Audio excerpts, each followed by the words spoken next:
This channel is part of the History Hit network. Stick around to find out more.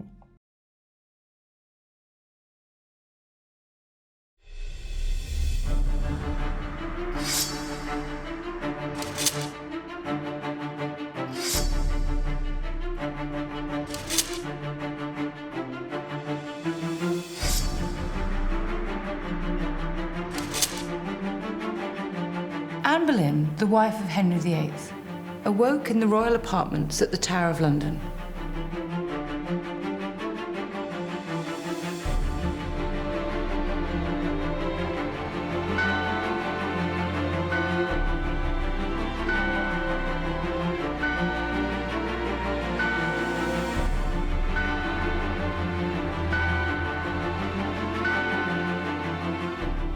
He just arrived from France, summoned by the king as a last-minute act of mercy for a wife for whom he'd risked everything, but whom he ultimately believed had betrayed him.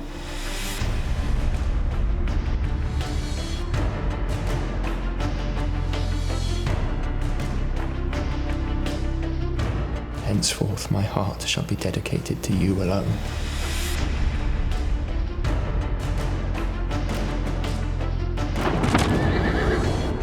I am entirely innocent of all these accusations.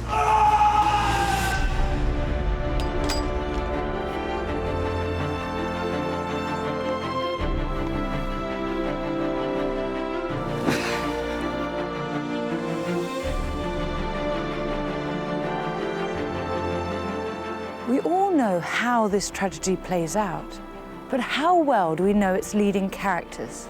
This is the story of Henry and Anne.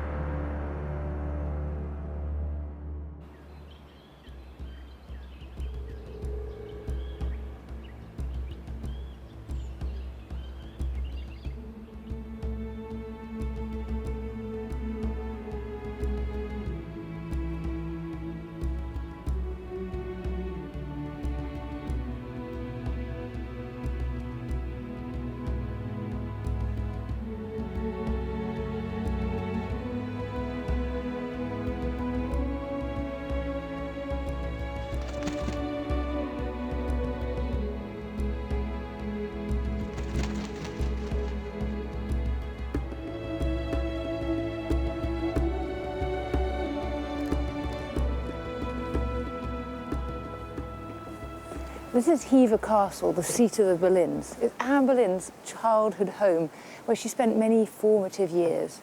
Here her parents, Thomas and Elizabeth, brought up the 3 children who made it to adulthood. The eldest was Mary, who fleetingly later would be a mistress to Henry VIII. Probably the youngest was George, who was a great companion to Anne, a bright young girl who would one day be queen.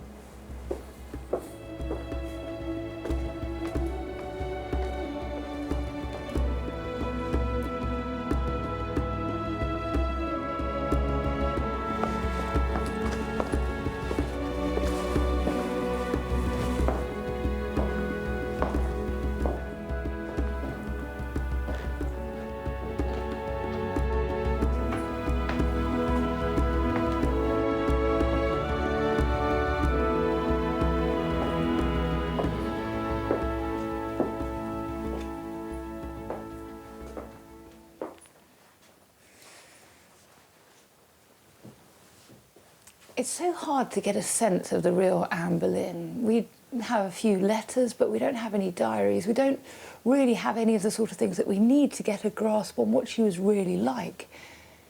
And yet, when you come to a place like this, where she actually lived, one has this incredible sense that the veil between past and present has grown thin, and only time, and not space, separates us from Anne.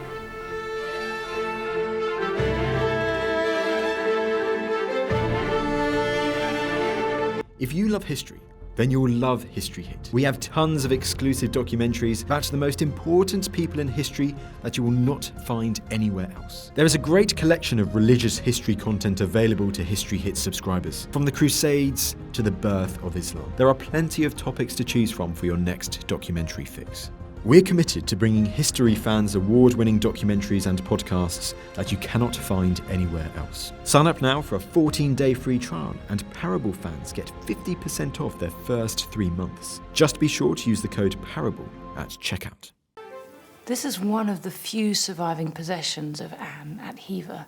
It's a book of hours. It's a beautifully illustrated and illuminated manuscript book of prayers and devotions, and these things were immensely popular in Europe at the time. And what's really exciting about it is that Anne held it. There's something of a real thrill to be touching it. It was probably one of her most treasured possessions. What this reminds us is the importance of faith at this time. It literally determined people's hours. Religion marked out their days. We often have an idea of Anne in our heads that's of her being ambitious and worldly and perhaps something of a vixen. And yet, this is one of her few belongings that we know and can identify. It reminds us that Anne is pious and religious. But what's even more thrilling about it is that Anne herself wrote in it. It's an inscription in French, and it says, "Le temps viendra, je Anne Boleyn." The time will come, I Anne Boleyn. The time will come, I, Anne Boleyn. Now, we don't know when she wrote this. We don't know exactly what she meant by it, but it seems immensely prophetic and powerful. It's on a page where there's a picture of Christ being raised above the earth, and then there are these little heads at the bottom that look like people coming up out of the grave. So perhaps this refers to the Day of Judgment. Many people in the 16th century thought that they were living in the end times, the last days before the second coming of Christ. But perhaps there's a more earthly explanation. I wonder if Anne thought that she was destined for greatness. All our doings being ordered by thy governance may be righteousness. Through Jesus Christ our Lord. Amen.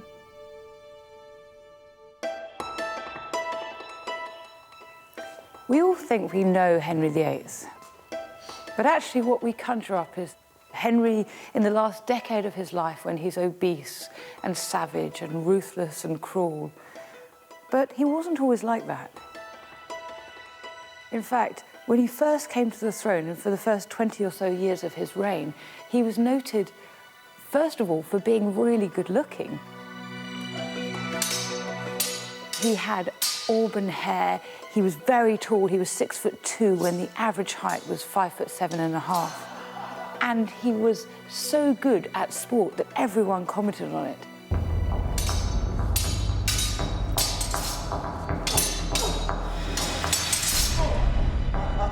He surpassed all the archers of his guard. He was a fine jouster, a capital horseman. To see him play tennis, one Venetian ambassador commented, was the prettiest thing in the world.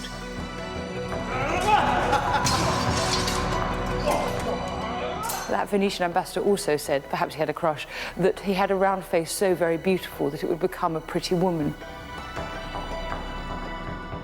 But the thing that was most surprising to me, coming across this young Henry, was that he was also well-loved. He was considered to be kind. The ambassador said that he was affable and gracious, a man who harmed no one. Erasmus said that he was a man of gentle friendship and gentle in debate. He acts more like a companion than a king. Henry was evidently very charismatic. When he spoke to you, it was like the sun was shining.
But with marriage came a huge pressure.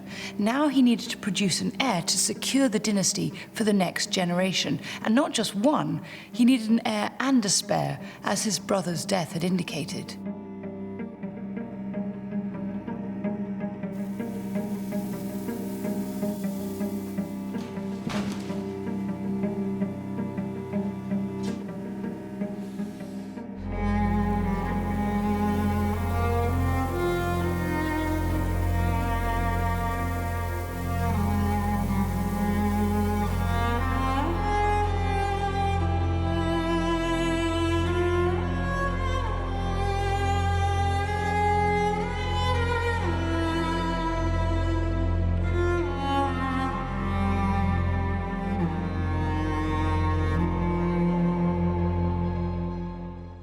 So siring a legitimate heir became Henry's overriding obsession.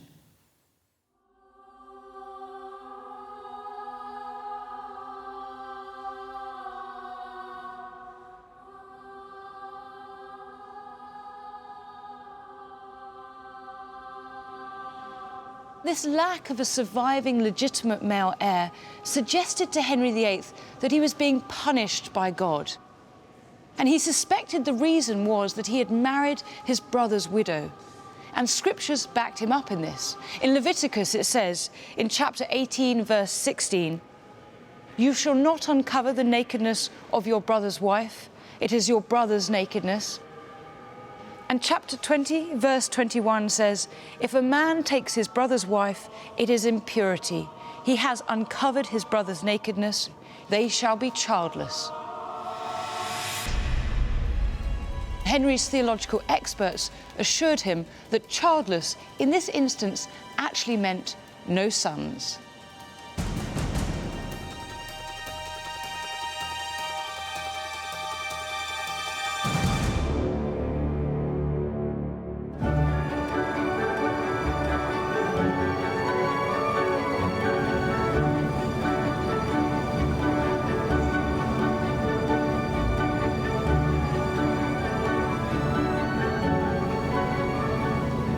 Little is known of Anne's 9 years on the continent, and yet much is always made of it.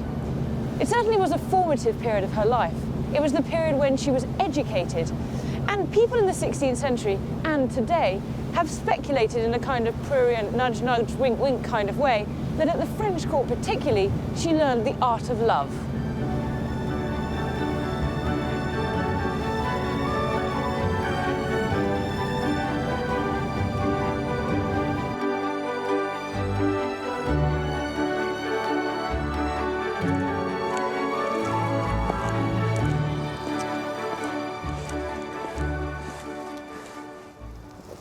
I've never been here before, and it's really exciting.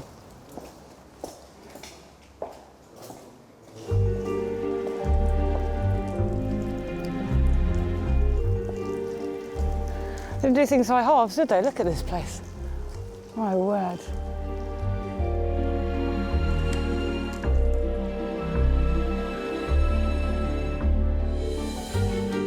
This is an extraordinary sort of Renaissance style. You've got the little classical statues up the top here and all these columns and this amazing spiral staircase.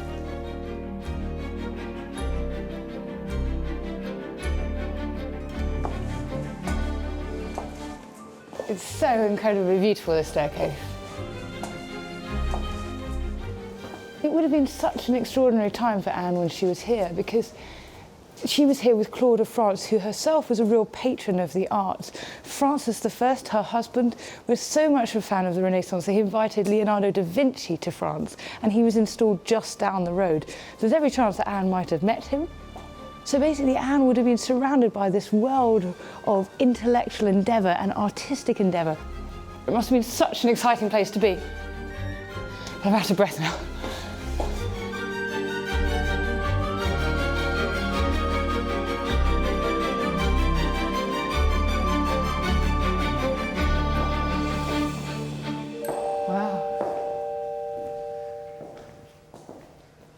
What might Anne have learnt at this court? The first thing, of course, is French, because French was a very important language at that time. It was something like the English today in the northern courts of Europe.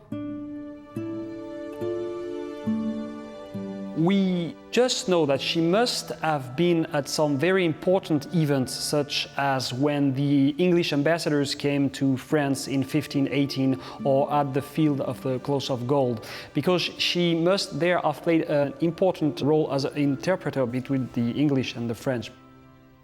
She received a European education, and she was really different from the young ladies who just stayed in England.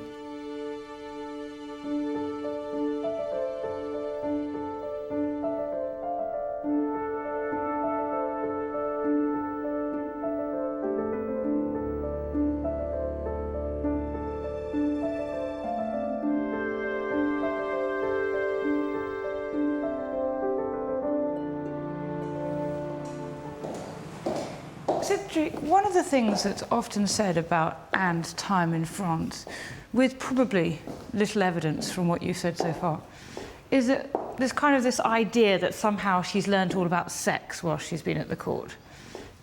Do you think this is at all plausible? Yeah, my opinion would be that it's not true, but it may be true. We don't know, we have no evidence. I don't think there was a clear difference at that time between the court of Francis I and the court of Henry VIII.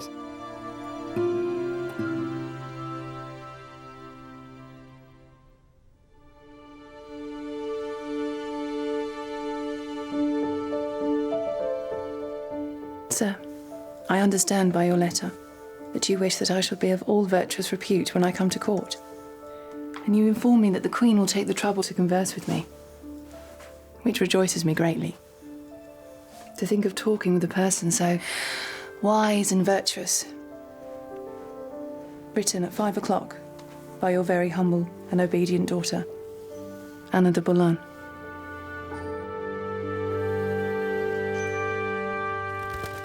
We tend to think about Anne Boleyn in black and white terms. So she's either a sexual predator or she's sexually chaste. She's either pious or she's worldly. She's either innocent or sophisticated. And yet, actually, what I've learned here is that her French education, her time at the French court, was such that it prepared her to be a much more complex character than that.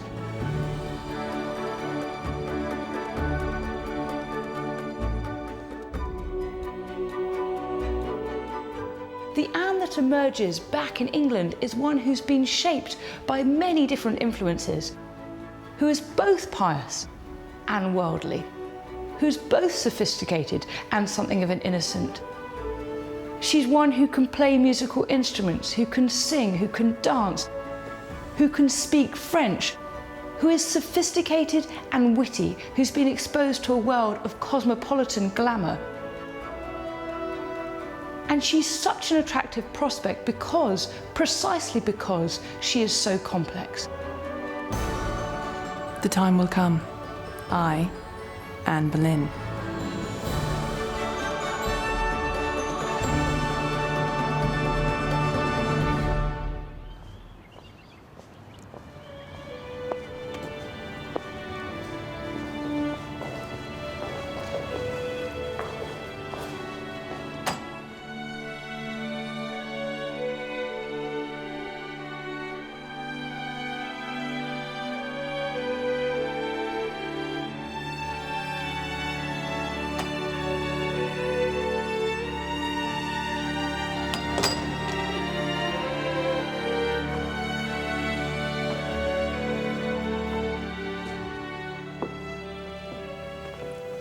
I love this place. I'm always amazed when I come here.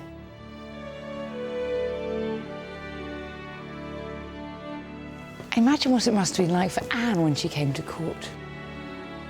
She was joining Catherine of Aragon's court. She was a lady in waiting. And Catherine would have had a number of women serving her. And of course, this meant really being a companion to Catherine, reading with her, sewing with her, being by her side, as well as looking after her needs. There would have been perhaps 1,200 people at the court at its most, about 200 of whom were women, Catherine of Aragon's women. And of course, Catherine's court was part of the wider court, Henry's court, which was probably at most 1,000 men.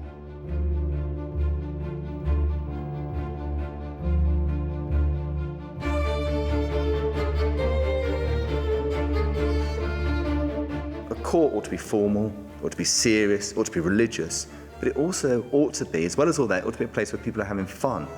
Parties are going on, where people are enjoying themselves. You don't want a court which is too serious. Henry's court is awash with desire and love and sex. It's full of young people with lots of time on their hands and not much to do. In Henry's court, when people talk about love, they're often actually talking about promotion. They're often actually talking about politics. Courtly love is a game. Henry has lots of roles, but one of them is the leading courtly lover. Now, in order for him to play that role, he has to have the leading courtly woman as his object of desire, as the person he performs to.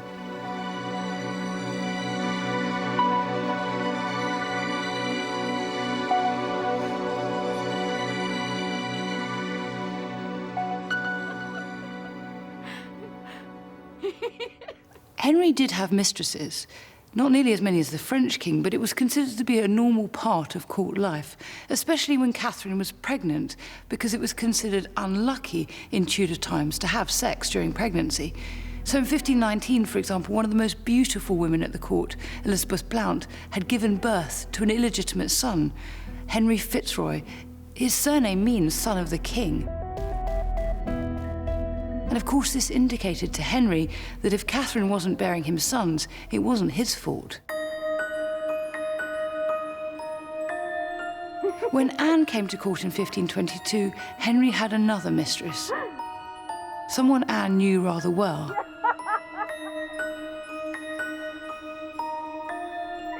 Henry went out to joust one day bearing the motto, Elle mon cœur à Navarra, she has wounded my heart, which spoke of this mistress. And the she in question was Mary, Anne's elder sister. We don't know that much about Mary. We know that she was beautiful, giddy, high-spirited. She enjoyed the trappings of court life, as Anne would later do.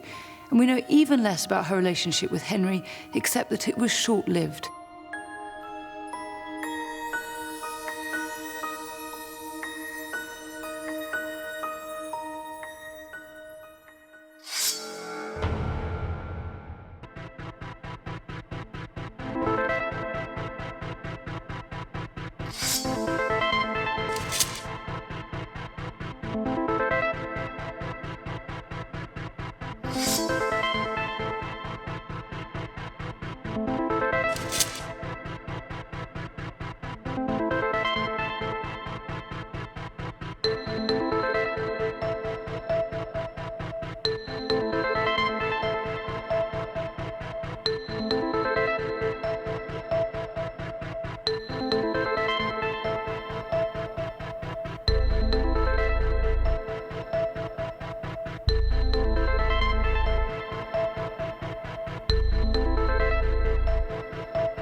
One of the first gifts that Henry's said to have given Anne is this beautiful miniature gold whistle pendant. It's covered with foliage and it's really rather tiny. And as well as being a whistle, it also has within it a scoop for one's earwax and a pick for one's teeth, so it's all about personal hygiene. It is the sort of thing that Henry VIII might have worn on his clothing in a sort of court masque or festivity that would then be given away as a present. But above all, it tells us a message. And the message is clear. Henry is saying, if you whistle, I will come.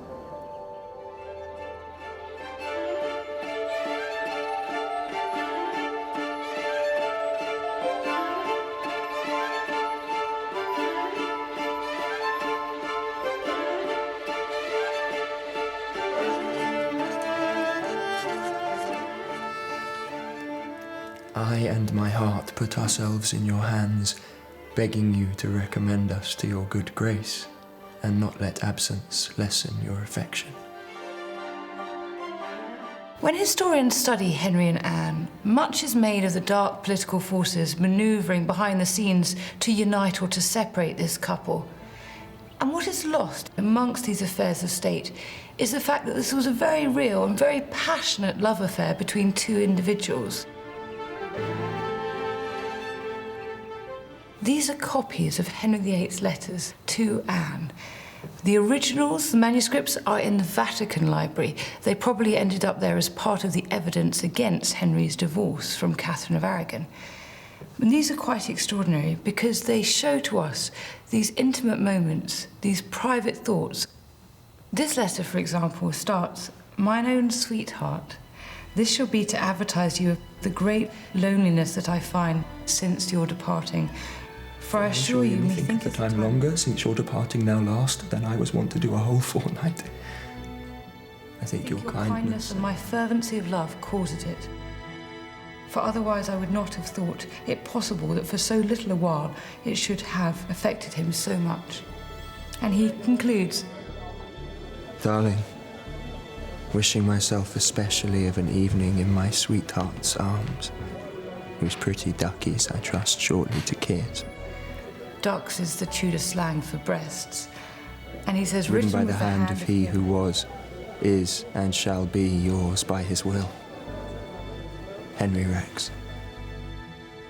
And these sentiments are reiterated elsewhere. So here it says, for example, "I would that you were in mine arms, or I in yours, for I think it long since I kissed you." And to cause you yet oftener to remember me, I send you, by the bearer of this, a buck killed late last night by my own hand, hoping that when you eat of it, you will think of the hunter. But perhaps the sweetest one of all is this one, which is written in French, and he promises Anne that in the future his heart would belong to her alone, would be dedicated to her alone, and that he desired that his body could be also. And signs off again in the sweetest possible way. H and R, his initials. Autre ne cherche is not looking for any other. And then draws a love heart and puts AB in the middle. So he's like a schoolboy doodling on his exercise book. Henry loves Anne.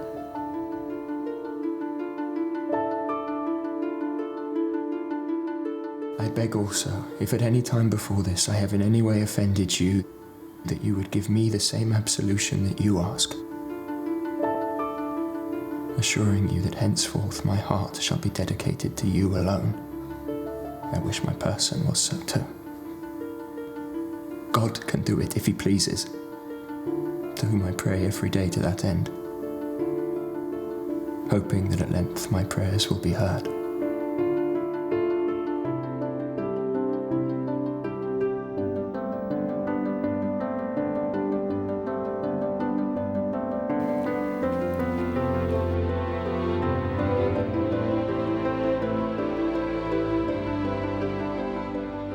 We know that Anne received many of these letters at Hever Castle. She was there in the late 1520s when she was suffering from sweating sickness and separated from Henry. We just don't know what she wrote back.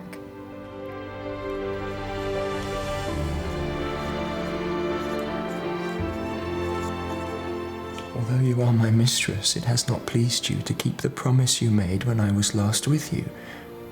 That is to say, to hear good news of you and to have an answer to my last letter.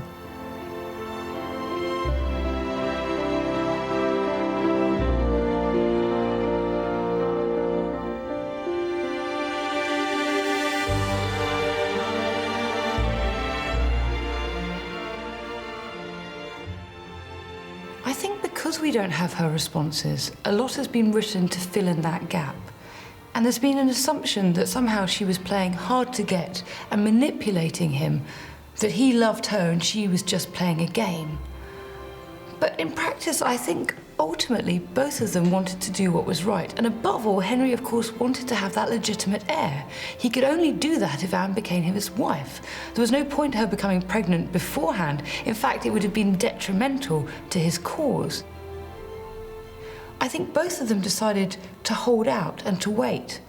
I don't think we should read into the absence of letters from Anne some sense that she was the one holding all the cards and Henry was just desperate to have her.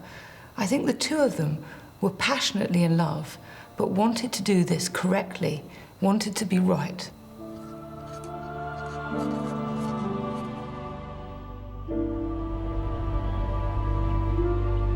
Thomas More said, "Politics be king's games," and for the most part played on scaffolds, and love at the Tudor court was a political affair. Anne was risking everything.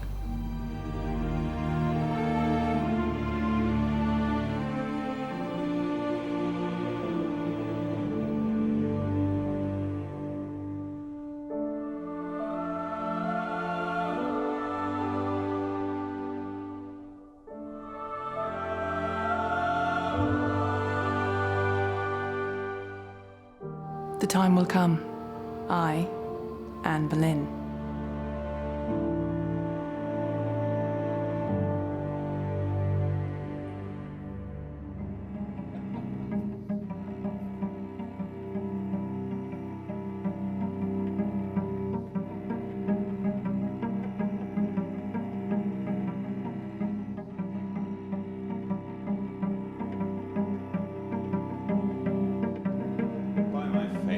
Lordship is right busy at a piece of work that needs must be done.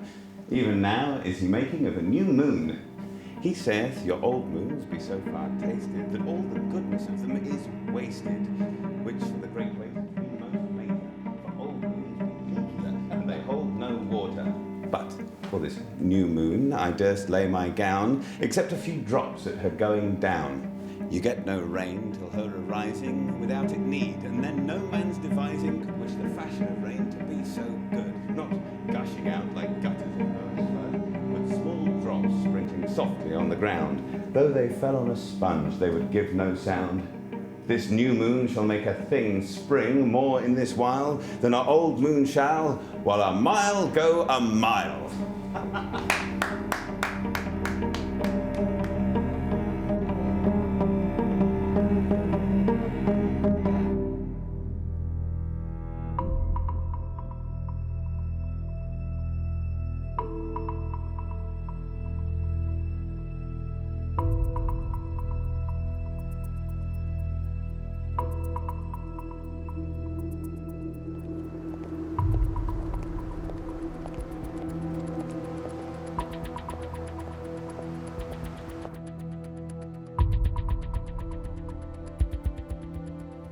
This document dates from 1529, and it was produced at a court that had been convened in order to examine Henry VIII's marriage to Catherine of Aragon and the possibility of an annulment.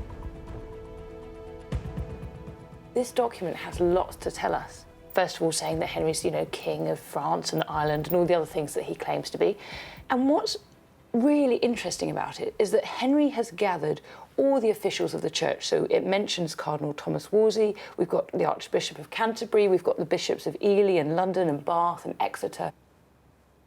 It says that Henry feels that this matter of his marriage to Catherine has caused him a real rupture in his tranquility of his mind and his body. In other words, being married to his brother's widow in this sham marriage, as he's claiming it to be, has caused such a burden on his soul that his conscience is severely troubled. So this is the first time we really have this recognition that something has to change. And this document also demonstrates to us the lengths to which he will go to get what he wants. Among these beautiful seals, on the third from the left, we have one that has the signature up here of John Fisher, Bishop of Rochester.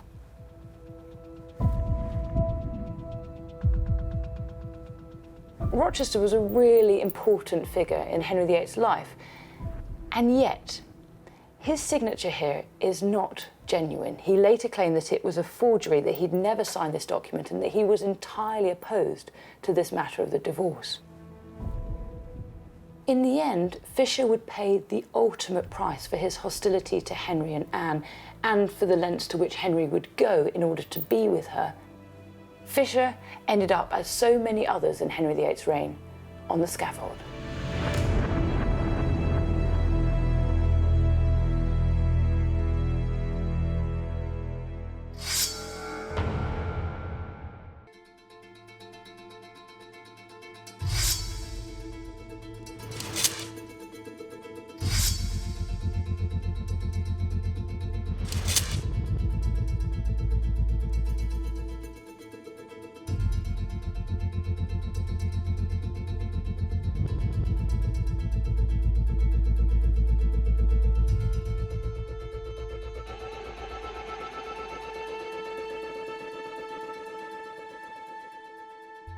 I want to show you another book. This is William Tyndale's The Obedience of a Christian Man from 1528.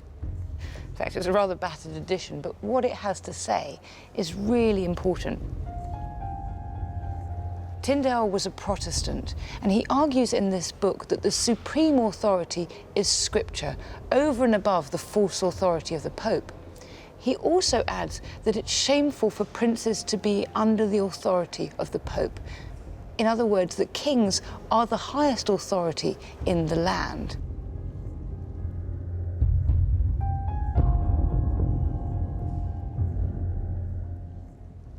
What's really interesting is that Anne almost certainly gave a copy of this book to Henry. And Henry, on reading it, said, "This is the book for me and all kings to read." He evidently rather liked it.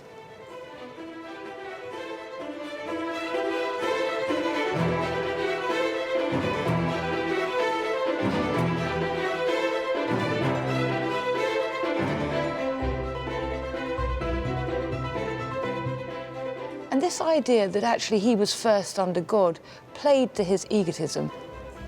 It was something he'd secretly suspected all along. And this is another example of the way in which this love affair was having a profound impact. This love affair was so important that it would end up changing the very faith of England.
I'm really excited about this.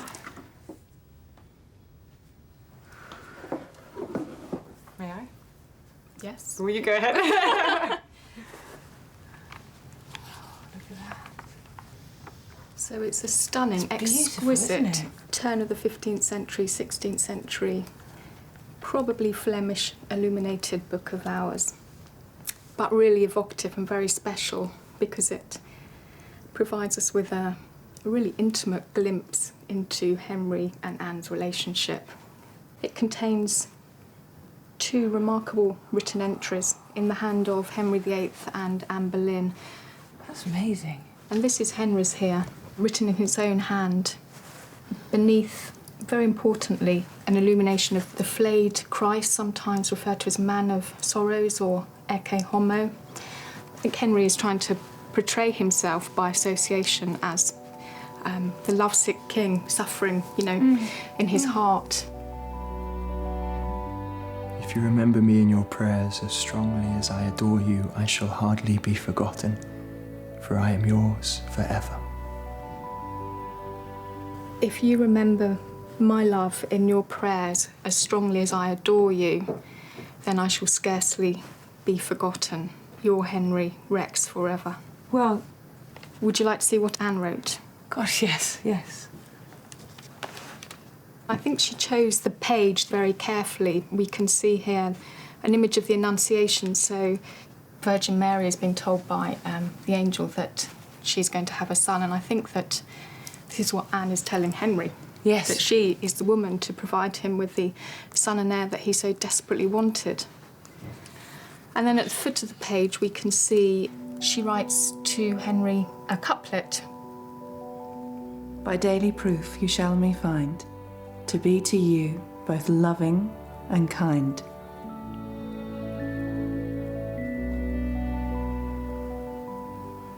By daily proof you shall me find to be unto you both loving and kind. Mm-hmm. Wow.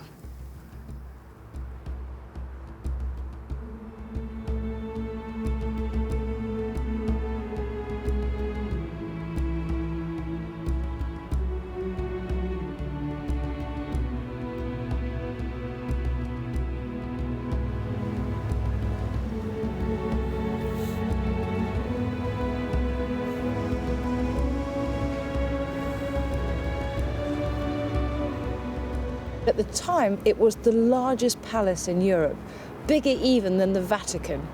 And this map from 1680 shows something of its large extent. It shows that it had a tilt yard, tennis courts, gardens, a great hall, and many, many apartments. It would have been a glorious place for Henry and Anne to celebrate being together.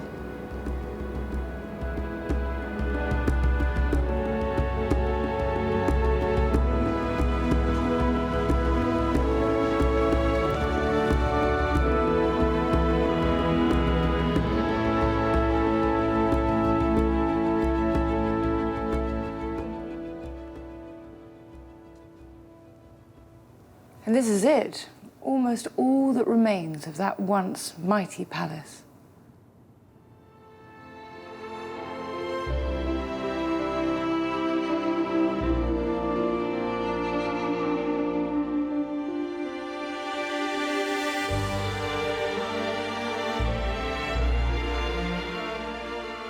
Somewhere near here, in January 1533, Henry and Anne were officially married. It was a pretty private affair, there weren't many people there, and so we have few witness accounts of exactly what took place. But what we do know is that the couple would have been overjoyed, because Anne was pregnant, and surely, this time, it would be a boy.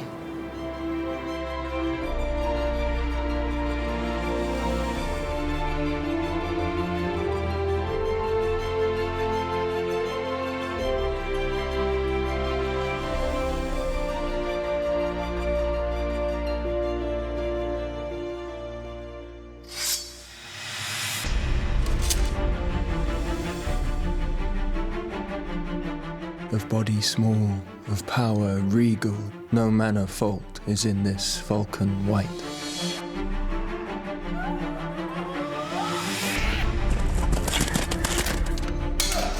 Oh Lord God, have mercy on my soul.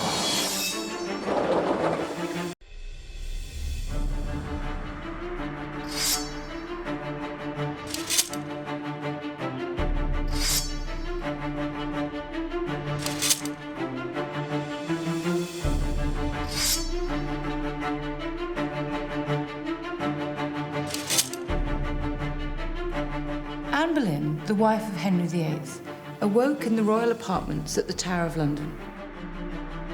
Her ladies-in-waiting made their final preparations. The time will come. This would be an unprecedented day in the country's history.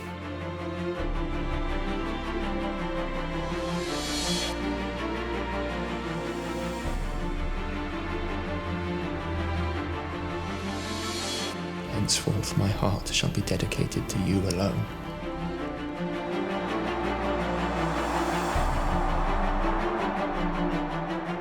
As she emerged outside, thousands of excited spectators cheered, greeting her for the very first time.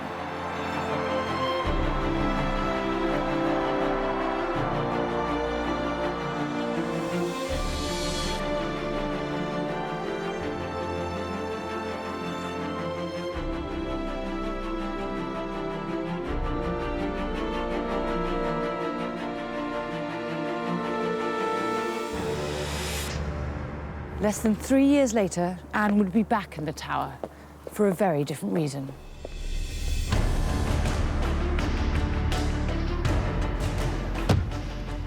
O Lord, have mercy on me. To Christ I commend my soul.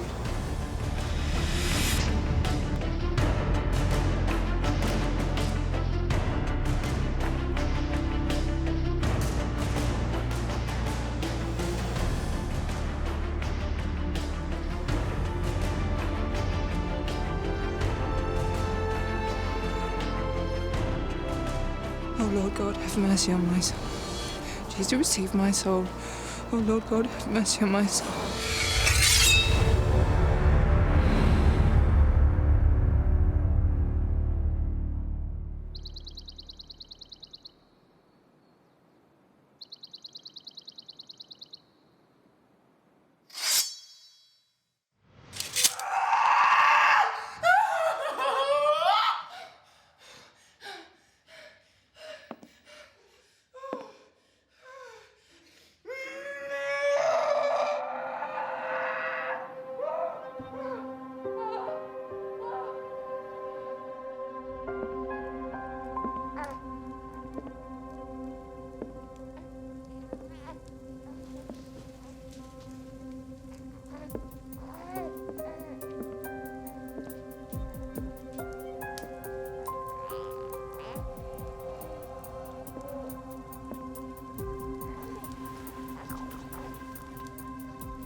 This is a cartoon that was prepared by Hans Holbein, a sketch.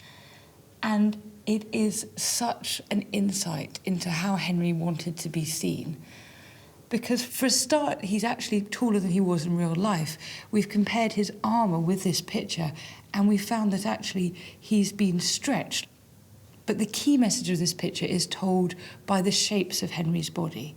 So it forms two triangles. We've got the broad shoulders that form a triangle tapering to the waist, and the splayed feet that taper also up to focus the gaze on his bulging codpiece, which his hands frame and which there's several bows above.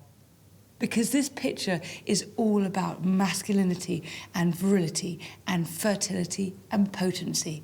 It's no wonder that we think of Henry as this man of lusts, when in actual fact he had trouble siring an heir, because this picture tells us what to think. That's why there are so many copies of this picture, because if you were a courtier who had any nous at all, you'd get yourself a copy of this picture to show that you were on message.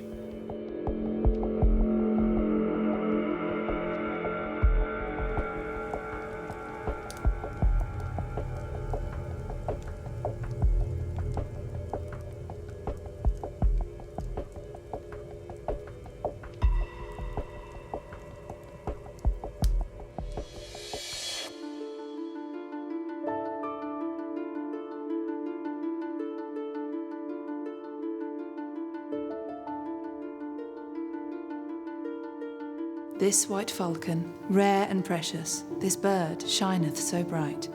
Of all that are no bird compare, may with this falcon white.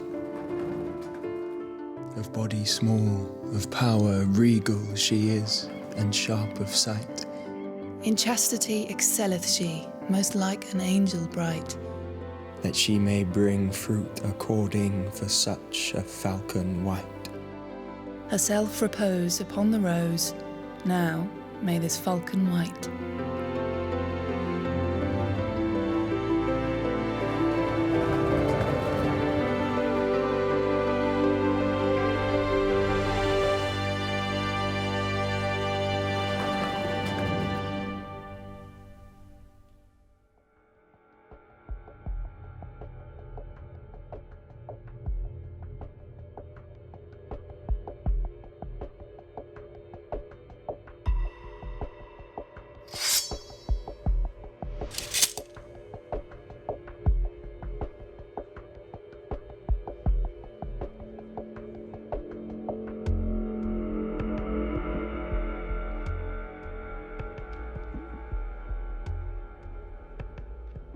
Well, it suggests to me that maybe it was a case of pseudocyesis or phantom pregnancy, which happened particularly in the 16th century before the age of scans or pregnancy tests, when women who desperately wanted to be pregnant would have all the symptoms of pregnancy, but there was no baby. Which expresses just how much Anne was desperate to give Henry what he wanted.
In 1534, Henry's government passed the Act of Supremacy, which said that Henry was and always had been supreme head of the Church of England. They just hadn't noticed it recently.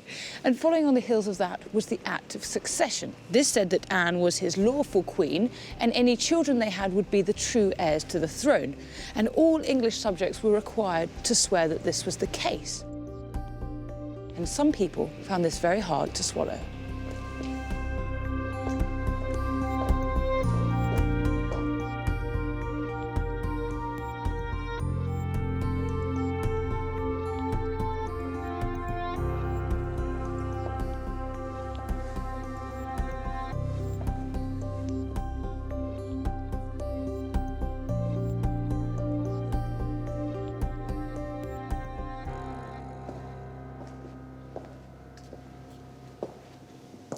Houghton and many of his monks refused to swear that oath of succession.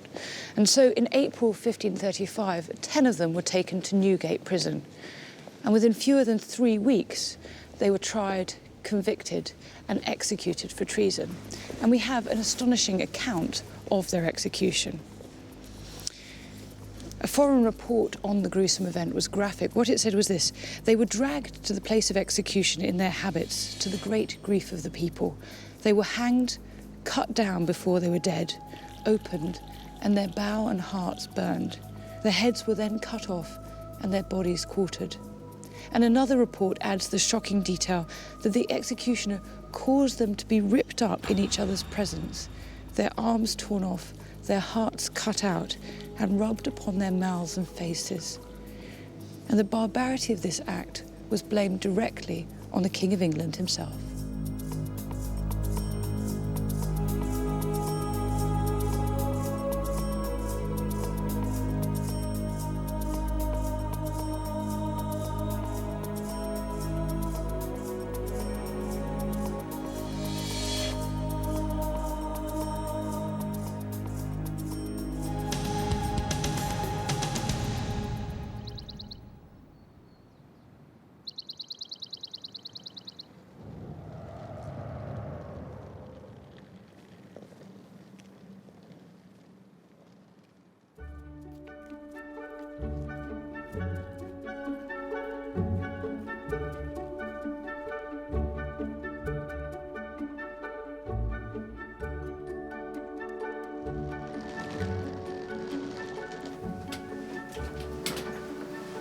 Hello. Hello, welcome to Thornbury Castle. Thank you.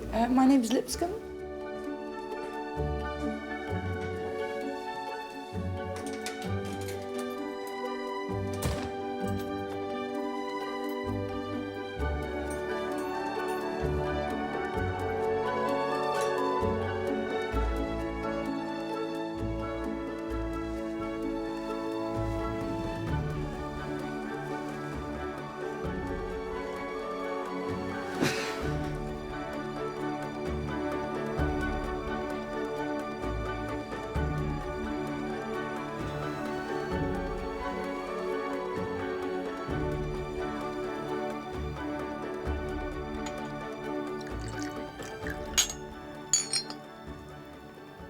And what they said is that Henry and Anne were merry together.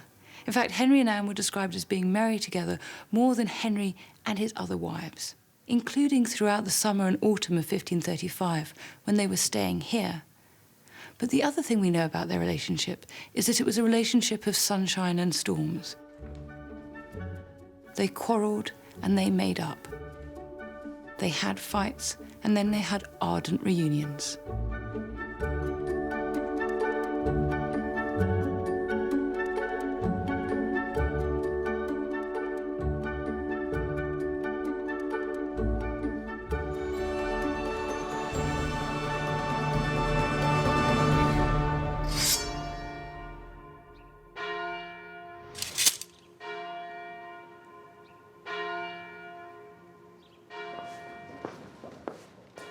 (1536) should have been a great year for Henry and Anne. The king was now supreme head of the Church of England, and any son that they had would be the legitimate heir to the throne. And things were looking optimistic on that front, because Anne was pregnant again.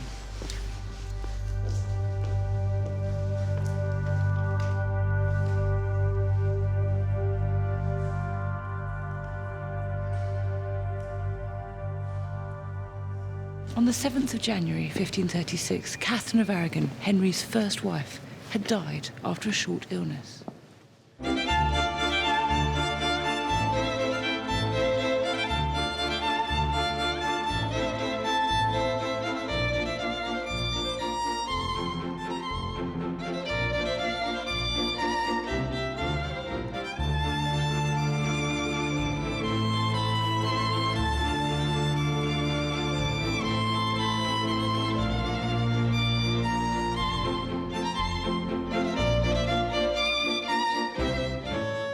If there's ever a true victim in this story, it's Catherine of Aragon. She gave more than 20 years of her life to this man who would ultimately discard and humiliate her.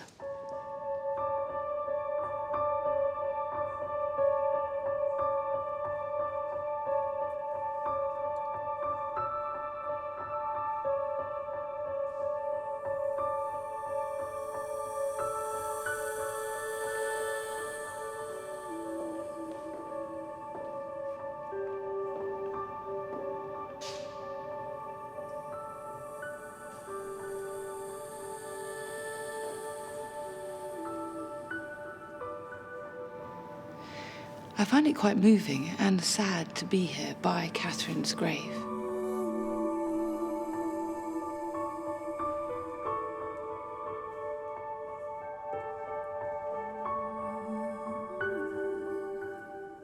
Look at all this. People have brought flowers and posies, and the pomegranate, her symbol, to remember her by. So Catherine remains an inspiration. Henry and Anne treated her with utter contempt. So self-absorbed were they. Ultimately, she would be just another victim of their destructive love affair.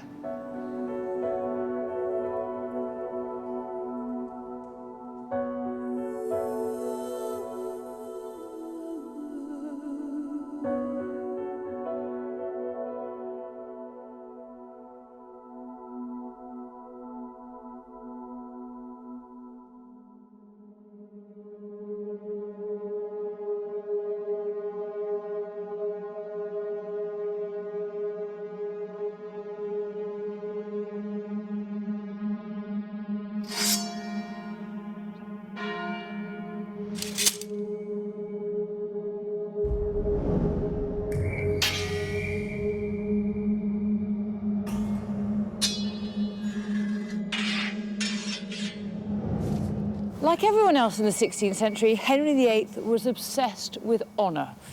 And honour was associated with masculinity, with upholding patriarchy, with controlling one's household and maintaining one's good name.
We understand that the young Henry was very different from Henry in the later years of his life, and there are a couple of ideas about why that could be and how his brain might have been involved. If he underwent damage to the frontal lobe of the brain, it's this part here, just behind the forehead, and if he hit the ground very hard, then the front part of the brain could bash against the skull and cause damage to this area. And the reason why that's important is that the frontal lobe here, the biggest lobe of our brain, is the area responsible for our personalities and our behaviour. It processes our experiences and makes us the people that we are. And we know that people who have damage to the frontal lobe, it may just exacerbate character traits that they already have. So if they're slightly grumpy, they may, after their injury, be very grumpy. Often people say it's like a completely different person, and so their characteristics change completely. So it's possible that that's what happened to Henry.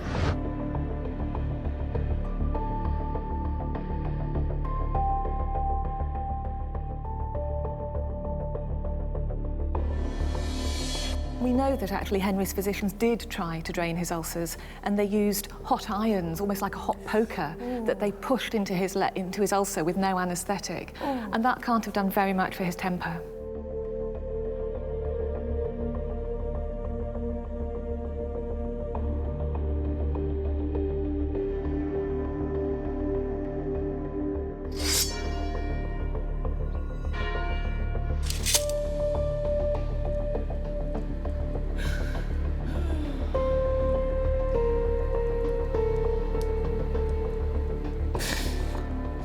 Less than a week after Henry's near-fatal fall, Anne miscarried.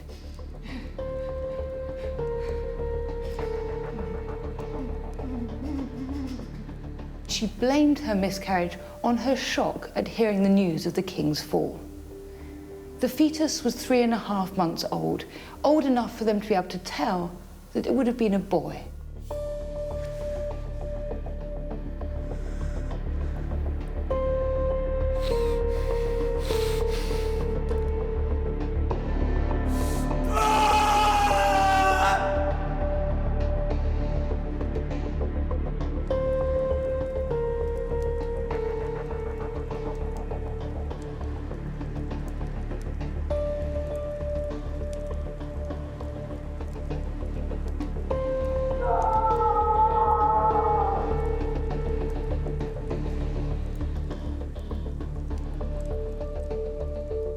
Well, we know that Henry was distraught.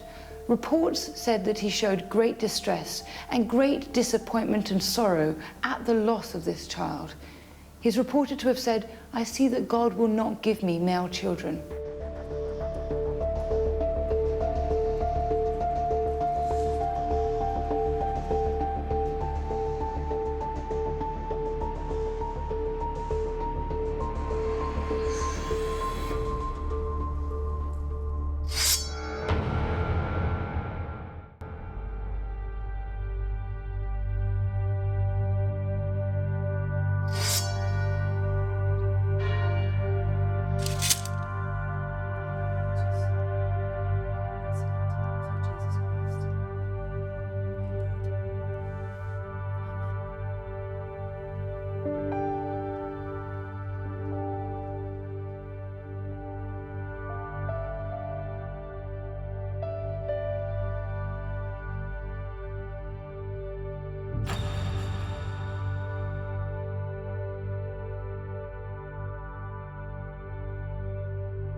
Ubaldino writes that he has heard in France that Anna Boleyn had in some way or other incurred the royal displeasure, and that she is in disgrace with the king, who is paying his court with another lady. And that the people are uttering words of much indignation against Anne. God forbid.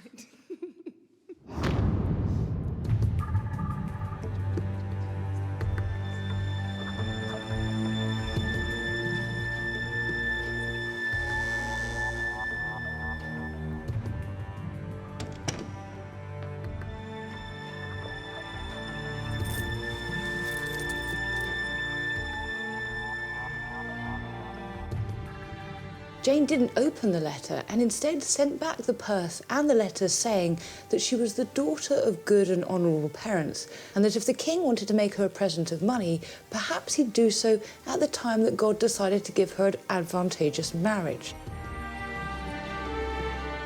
It does look a little like Jane is playing hard to get. Perhaps because she hoped that the advantageous marriage would be with Henry himself.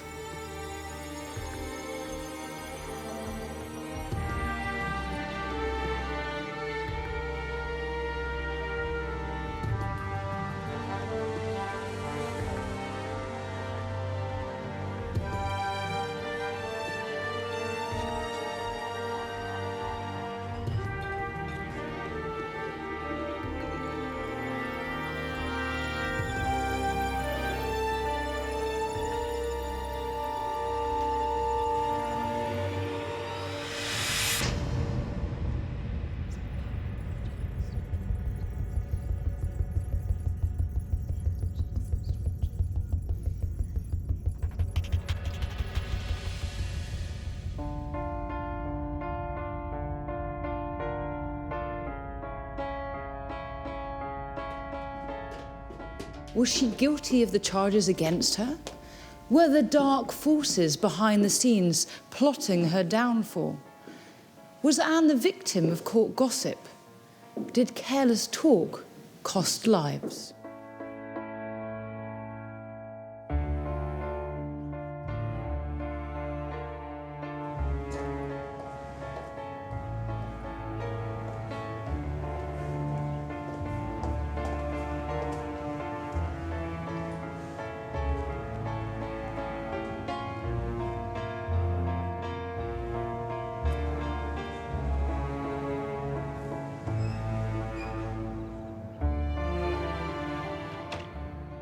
I think there are some parallels with Diana there, where some of her critics, some of them quite close to the royal establishment, have tried to paint her as a loose cannon. Whereas the truth was, she was an extremely dutiful princess. Well, Diana was painted as this woman who had many lovers. Anne was, of course, as well.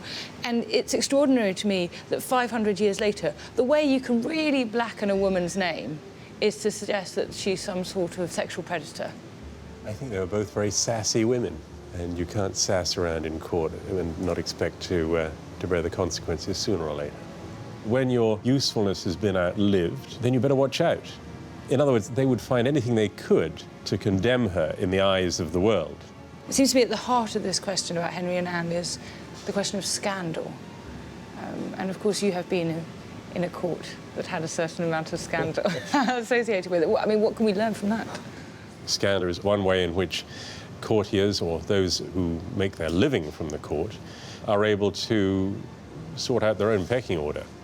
And when scandal doesn't exist, then there will always be somebody around to create it.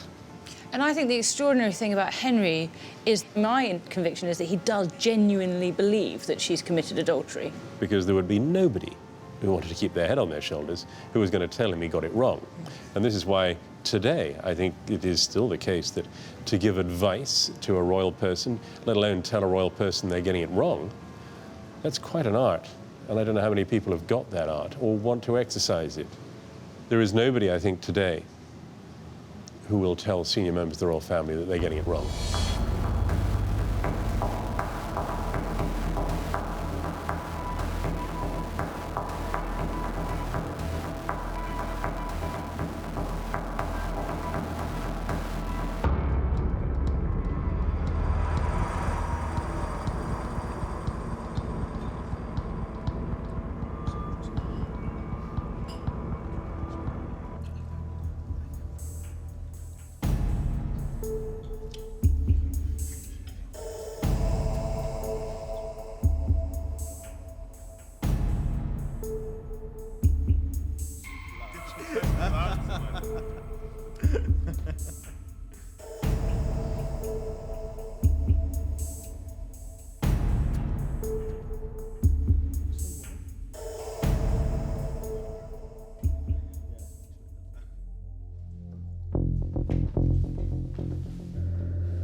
You look for dead men's shoes.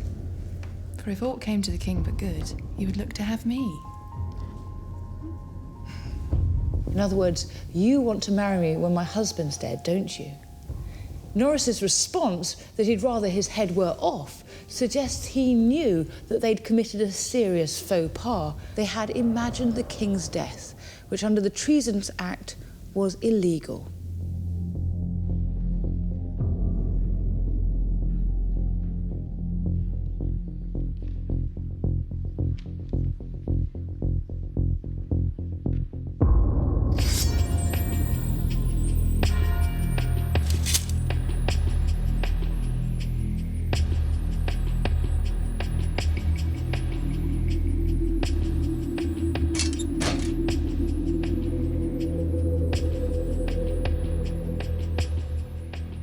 It was May Day, they were at a tournament. They were having a very nice time until some unwelcome news arrived for Henry. It turned out that a musician who'd been interrogated, possibly under torture, had confessed to sexual intercourse with Anne on 3 occasions.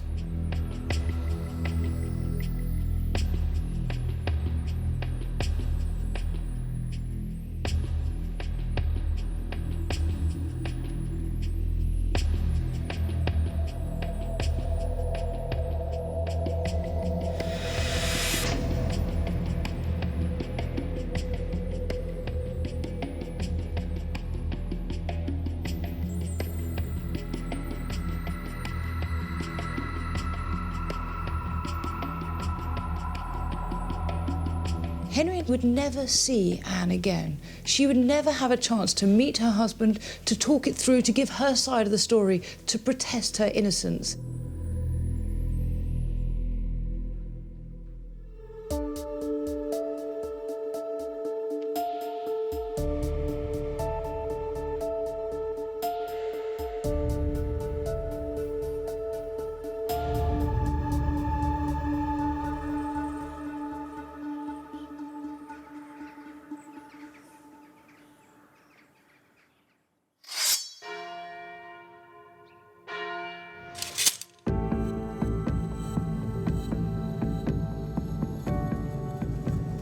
Early in the morning on the 2nd of May, Anne was taken from Greenwich to the Tower by barge. She had no idea why.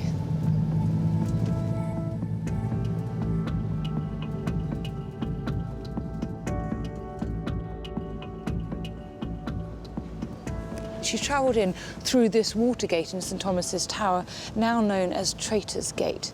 In those days, the Thames came up all the way to these stairs. And of course, we have this sense, with hindsight, that that was the beginning of the end, that she must have known it was all up. But Anne wouldn't have known that. No one considered for an instant that a Queen of England might lose her head.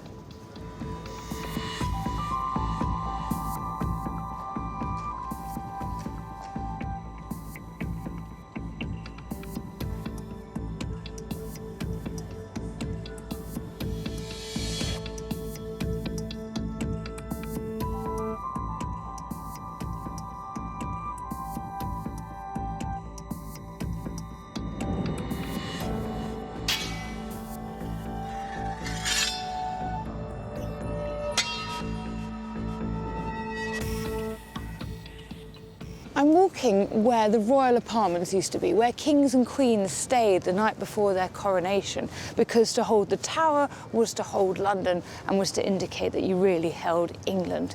And of course it was where Anne stayed on the night before her coronation and again on the night before her execution. It was also the site of the Great Hall, which held 2,000 people, and where Anne's trial was held.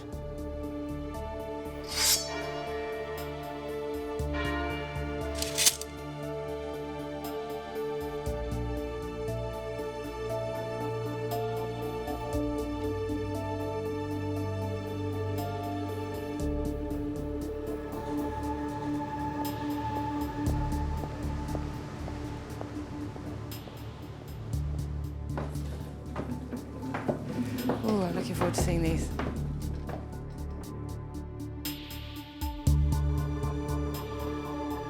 This document is an extraordinary one because it is a record of that trial. This is the indictment. This is the charges laid out against Anne. It says, for example, that Anne has diabolically seduced these men because of her frail and carnal appetites, because of her lust. It doesn't stop here. It goes on and on. Over here, it describes Anne's relationships with these various men. So it mentions here, for example, Henry Norris, and says that he has violated and carnally known the Queen. And then it mentions George Boleyn, Anne's brother, and this bit's particularly lurid. It says that she has allured the said George into putting his tongue in her mouth, and she has put her tongue in his mouth. This is a picture of Anne as sexual predator.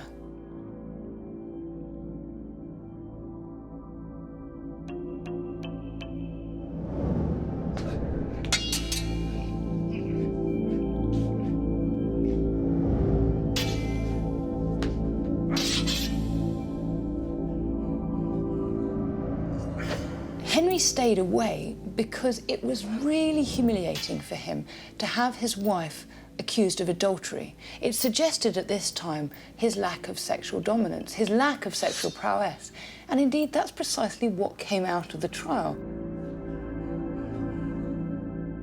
George Boleyn, Lord Rochford, Anne's brother, was given a piece of paper that he was told not to read out loud, but he did, and on it was the charge that he and Anne had laughed at the king's manner of dressing, had laughed at his terrible poetry, and above all, that Anne had said that the king was not skillful in copulating with a woman and had neither vigour nor potency. Remember, that's in front of that crowd of 2,000. Henry was right to stay away.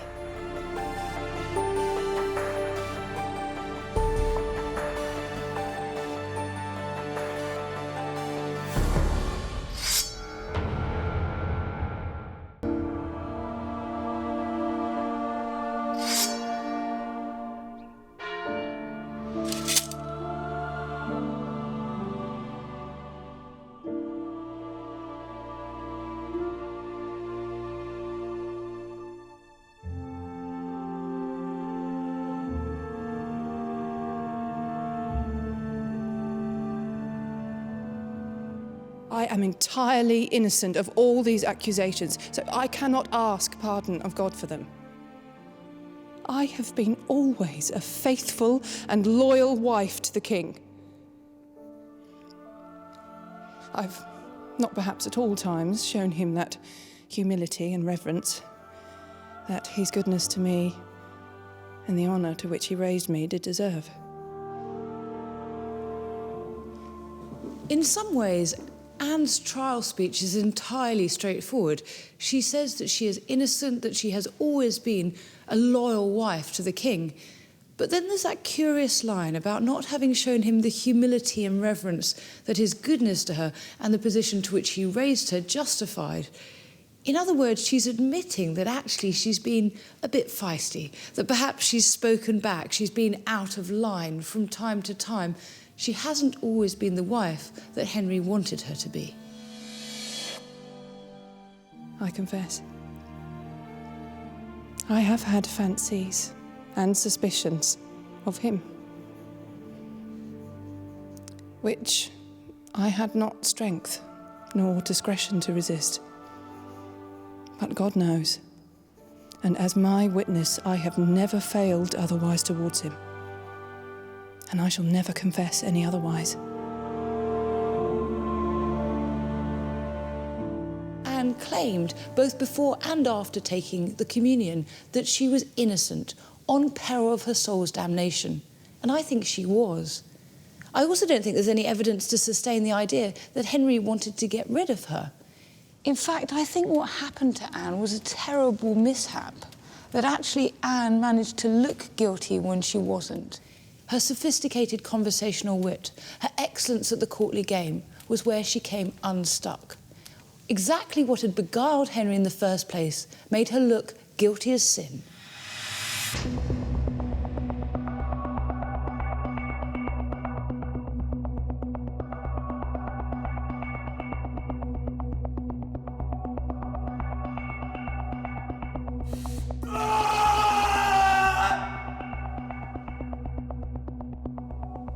I think that the concubine's little bastard Elizabeth will be excluded from the succession, and that the king will get himself requested by Parliament to marry.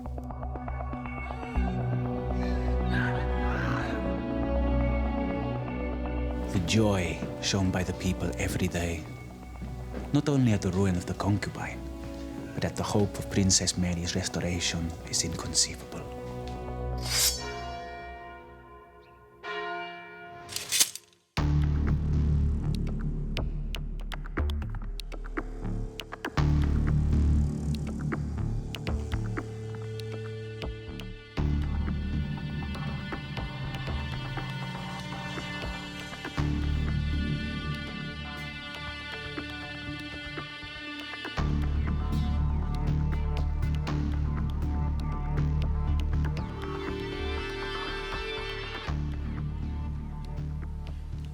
We can't be certain, but it is believed that this is the prayer book that Anne had with her in the tower.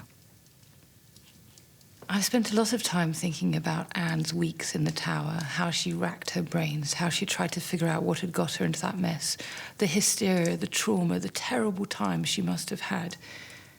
And the idea that she had this with her at the time and that I'm now holding it in my hands is something I can't quite express. This is the wonder of history, this tangible sense of reaching out to touch the past.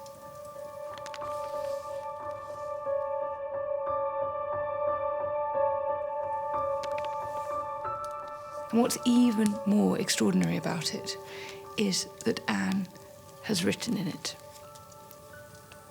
Now, she probably wrote this some time before her execution, but what she wrote has a haunting resonance.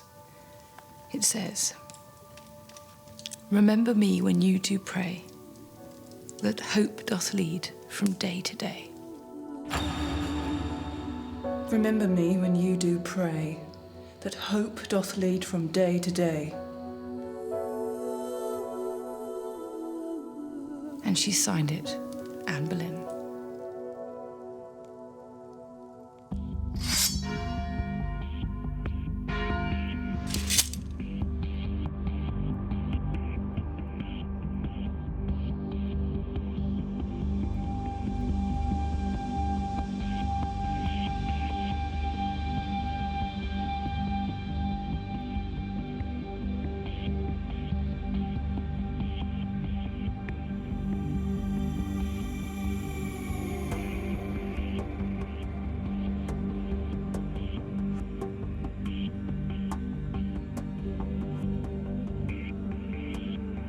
Good Christian people, I'm come hither to die. For according to the law, and by the law, I'm judged to die. Therefore, I shall speak nothing against it.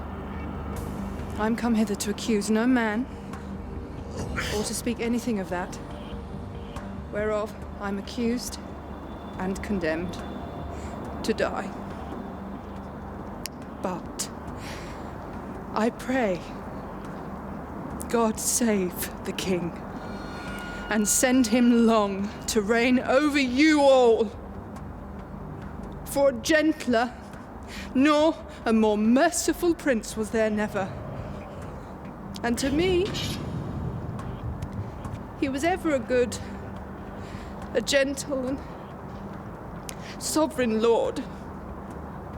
And if any person will meddle of my cause, I require them to judge the best.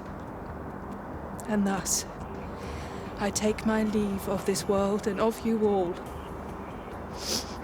And I heartily desire you all to pray for me. O Lord God, God, have mercy on my soul. To Christ I commend thee. Jesus, receive my soul. Oh Lord God, have mercy on my soul. To Christ I commend my soul. Jesus, receive my soul. Oh Lord God, have mercy on my soul.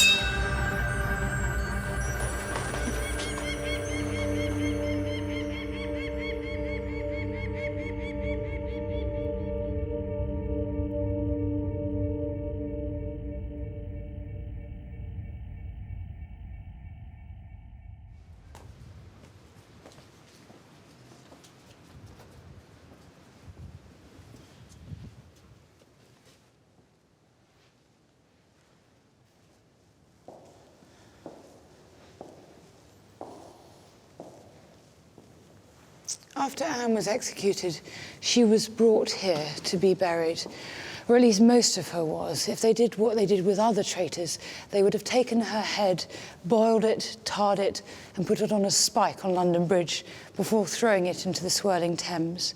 But the rest of her is here, somewhere beneath my feet, and this is where she should be remembered.